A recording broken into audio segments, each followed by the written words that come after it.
Samsung GT-E2600.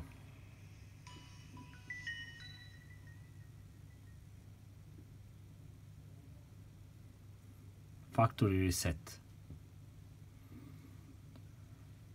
Select star 2 7 6 7 star 3 8 5 5 hash.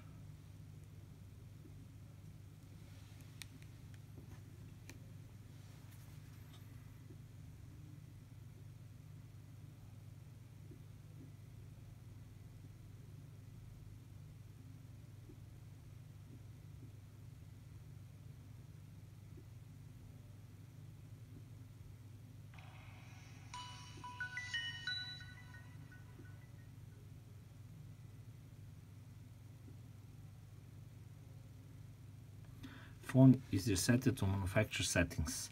Thanks for watching Halo channel.